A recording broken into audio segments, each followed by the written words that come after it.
Kelsey. And I'm Kirsten, and we're the Joy Junkies. Thank you for joining us today. We're here at Sweet Tea's Coffee Shop, our favorite coffee shop, with our lovely mugs. Cheers. And our drinks. Coffee. I love coffee. Tea. Cinnamon apple spice. So, thank you for joining us for episode 5. We've been doing this a while. Episode 5, that's fantastic. Truth. So, with that in mind, we want to bring to you today the topic of satisfaction and speak about what it means to be satisfied through the power of joy. Right. Because they're so connected and they're very much attached to each other.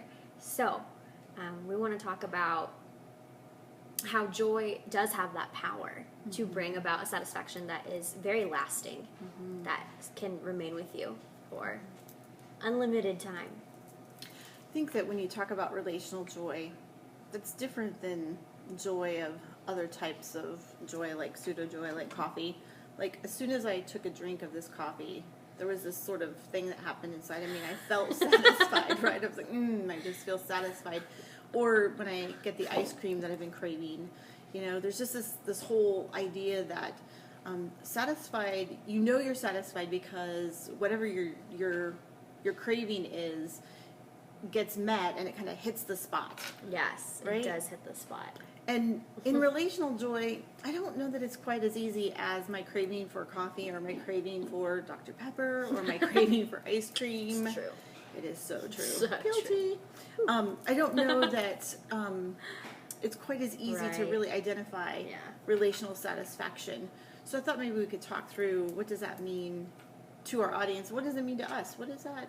What's the concept of being relationally satisfied? I think you really hit it on the head when you said there's a huge difference between maybe going for something like instant gratification, which is still gratifying, but it's not satisfying. Good differentiation. Ooh, we're using big words today. Thought you'd like that. So there's that. And gratification and satisfaction are two different things. To be gratified or to be satisfied. And you can have relational satisfaction and there be gratification involved. And that's why a lot of people go out to eat together. Oh, so meals together can feel, you can have gratification there, but you might not be relationally satisfied. Or you could have both. You can have both at the same time. Oh, score. That's what I was going for. I was like, let's just have it all. Oh, yeah, absolutely. Why not? Yeah. Hits all the bells and whistles. So I've been thinking about relational satisfaction, and what does that mean? And I don't know, just over the years I've developed this concept of knowing and being known. Like, I feel most whole and most fulfilled in a relationship when I know and when I can be known. So knowing is an important part of relational satisfaction and joy. So I wonder how that works. Yeah, no, I totally agree. And I think that in order to have like a good relational connection, you must see the other. You must hear the other. And it's very helpful if you have that gift of understanding as well. And so I think if in those 3 elements, to be seen and to be heard and to be understood, there's so much... there's such a firm foundation and base for joy to be built upon. Yeah. And that really allows it to have a place to be nurtured and fostered and grown. One of the thoughts that comes to me is this idea of relational circuits. We've talked about that. We've touched on it in previous videos, but these relational circuits, maybe we should talk about that for a minute, about what does that mean to have the science? Well, and even just to put it in a concept, one of the concepts that we've heard about your relational circuits being on is, if you think about your cell phone and how when you're most connected, you're most connected or most able to connect when you have all 5 bars, right? Ooh, I like this analogy. Keep going. If you only have 1 bar on your cell phone, you're not going to have the best connection. But if all 5 bars are on and you're connected to that tower and your signal is good, you're going to probably have a good connection. Or the issue that I often have isn't that my cell phone isn't connected to the tower, it's that my Wi-Fi isn't connected to a hotspot or to the LTE. So what does that mean? Well, my hotspot is different than my cellular. So I may be connecting with somebody, we may be in the same room and we may be exchanging information, but our hearts aren't connecting. Right? That's a really good point. So I think Amen, that's yeah. you can get one layer of communication. Your relational circuits on one layer can be connecting, but this other that's layer good, yeah. is your hotspot isn't going. Yeah. So- yeah, that's true. That can be very true in conversation, definitely. Well, and I think a lot of times we think that relationships are just simple exchanges of information. And when I say that, I mean facts. There's so much more. Like you can say, "How's your day?"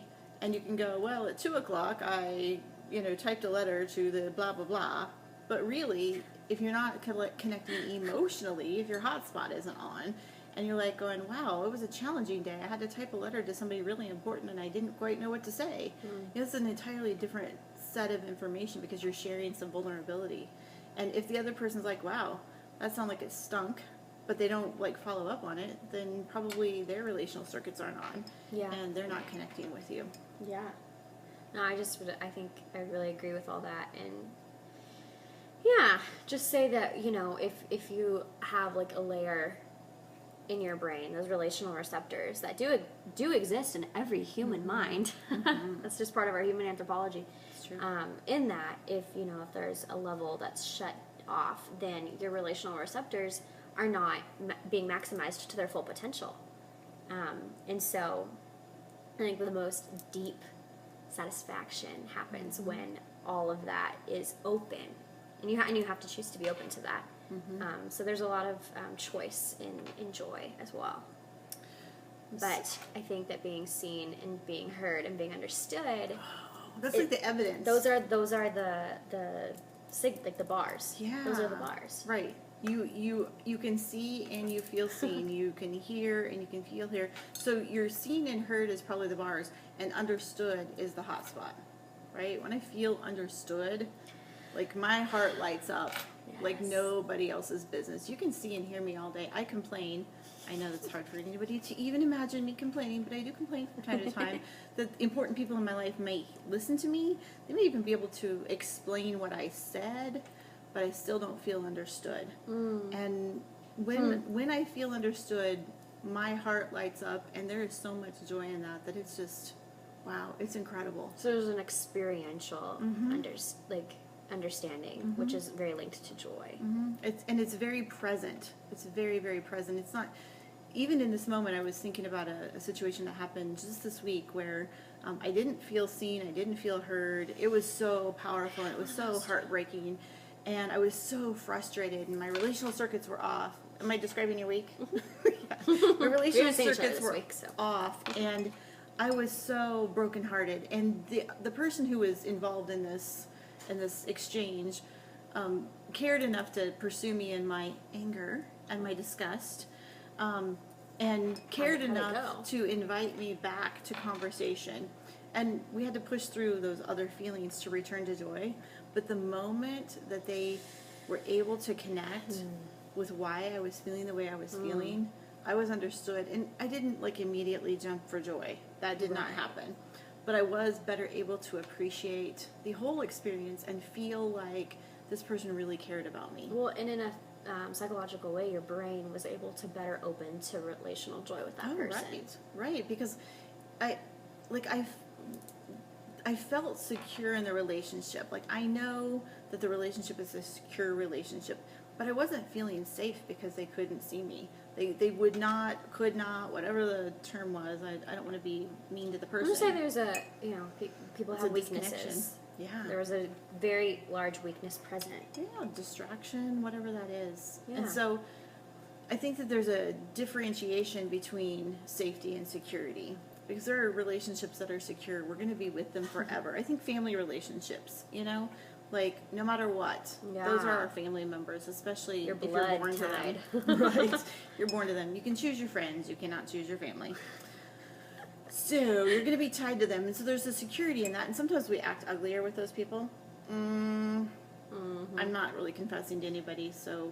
But there's a certain amount of disgust that can definitely arise because because hopefully, family relationships are built on trust, and in that, would you call it safety or security, breakdowns can occur? I think both breakdowns can occur, but I want to make sure that we talk about both, because I think I think we all focus on having safe relationships. I think that that's the, what do you call that word? It's the in vogue kind of term. We want to be safe and we want to have safe relationships. But Safe space, safe place. yeah, I don't know that that's completely realistic.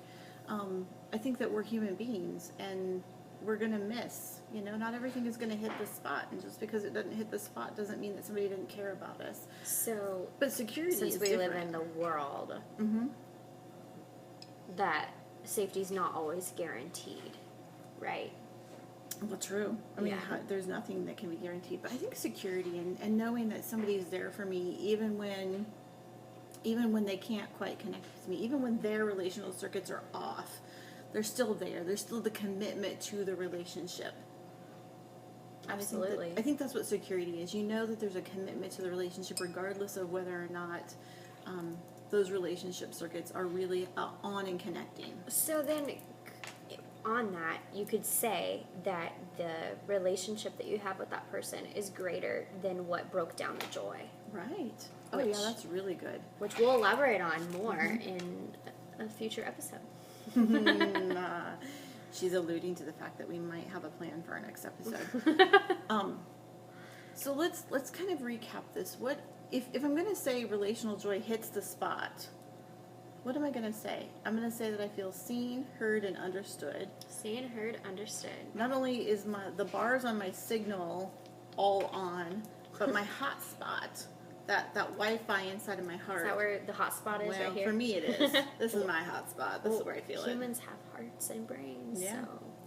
So the hot spot is on, and not only am I able to receive it, but I'm also able to give it. And I think that's the other thing. We both have to be in a Mutual. giver-receiver. It's very mutual.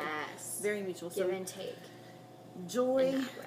as satisfied in relationship is about security, so commitment of relationship, and the commitment to seeing, hearing, and understanding the other person.